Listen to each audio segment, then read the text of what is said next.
Shalom saudara yang dikasihi Tuhan Yesus Kristus. Selamat pagi, selamat berjumpa dalam renungan pada pagi hari ini. Saya mengucapkan salam sejahtera buat saudara semua dimanapun saudara berada. Damai dan sukacita oleh Roh Kudus melimpah senantiasa dalam hati dan kehidupan saudara semua. Sebelum kita mendengarkan renungan firman Tuhan, mari sama-sama kita berdoa.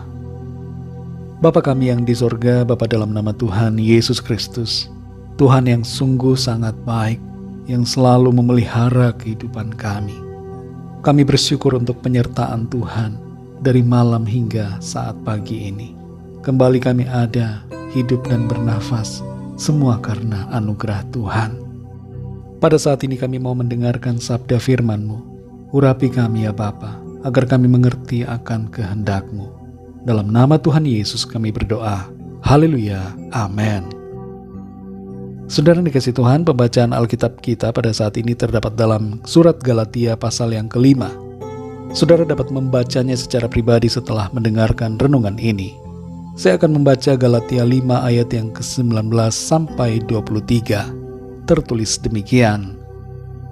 Perbuatan daging telah nyata, yaitu percabulan, kecemaran hawa nafsu, penyembahan berhala, sihir, perseteruan, perselisihan, iri hati, amarah, kepentingan diri sendiri, percideraan, roh pemecah, kedengkian, kemabukan, pesta pora, dan sebagainya. Terhadap semuanya itu kuperingatkan kamu, seperti yang telah kubuat dahulu, bahwa barang siapa melakukan hal-hal yang demikian, ia tidak akan mendapat bagian dalam kerajaan Allah. Tetapi buah roh ialah kasih, sukacita, damai sejahtera, kesabaran, kemurahan, kebaikan, kesetiaan, kelemah lembutan, penguasaan diri. Tidak ada hukum yang menentang hal-hal itu. Saudara dikasihi Tuhan, seorang pria bercerita kepada seorang temannya bahwa ia tidak akan pernah menggandeng wanita lain selain istrinya selama ia berada dalam jarak radius 100 km dari tempat tinggalnya. Kesetiaannya hanya berjarak 100 km. Bagaimana dengan kesetiaan kita, saudara? Apakah kesetiaan kita ada batasnya? Ataukah kesetiaan kita tidak terbatas dan tidak tergantung oleh keadaan apapun juga? Ada orang-orang yang senang bertugas keluar kota, karena saat berada di tempat jauh, ia bisa bebas berkhianat terhadap pasangannya. Kalau terhadap pasangan saja yang kelihatan kita bisa tidak setia, bagaimana terhadap Tuhan? Sampai sejauh mana kesetiaan kita kepada Tuhan yang tidak kelihatan? Saudara dikasihi Tuhan, salah satu dari buah roh yang disebutkan dalam ayat 22 adalah kesetiaan. Sebenarnya buah roh ini merupakan satu paket dan kita hendaknya memiliki semuanya, bukan hanya salah satu saja. Berbicara tentang kesetiaan, saudara, apa sebenarnya kesetiaan yang dimaksud dalam ayat ini? Dalam bahasa Yunaninya, kata kesetiaan dalam ayat ini dituliskan dengan kata pistis. Pistis mempunyai makna setia, iman, dan dapat dipercaya. Secara sederhana, kesetiaan berarti suatu sikap iman yang teguh kepada Tuhan, yang tidak goyah dalam situasi apapun, dan tidak berubah seiring berjalannya waktu, sehingga membuat dirinya dapat dikatakan sebagai orang yang dipercaya. Kesetiaan bukanlah predikat yang didapat secara instan, tanpa ujian dan tantangan. Salah satu faktor penentu kesetiaan adalah waktu. Apakah di sepanjang waktu kita dapat tetap setia, atau sebaliknya berubah setia? Kesetiaan merupakan karakter yang dituntut dalam berbagai bidang kehidupan. Dalam pekerjaan, tidak ada perusahaan yang mau mempekerjakan pegawai yang datang tidak sesuai jadwal kerja yang ditetapkan. Kita tidak bisa seenaknya datang semau kita.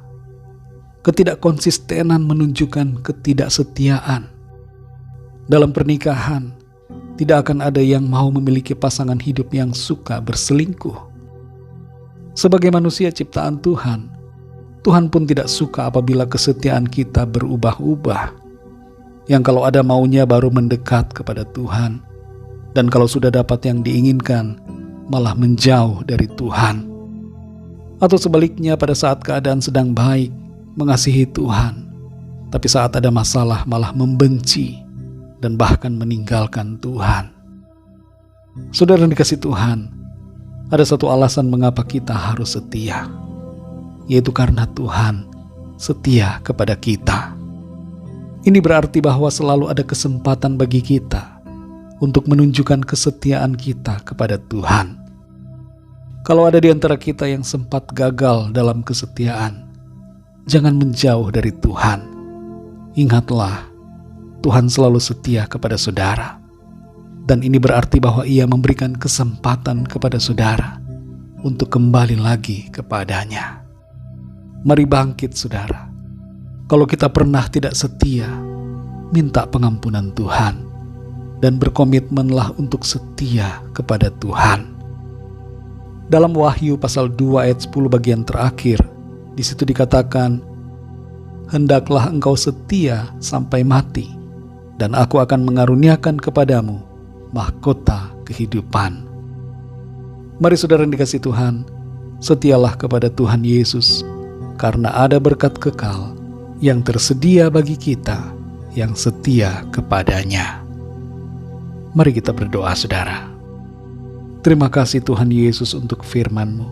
Kami belajar saat ini untuk setia selalu kepadamu dalam keadaan apapun juga, di sepanjang waktu dalam kehidupan kami.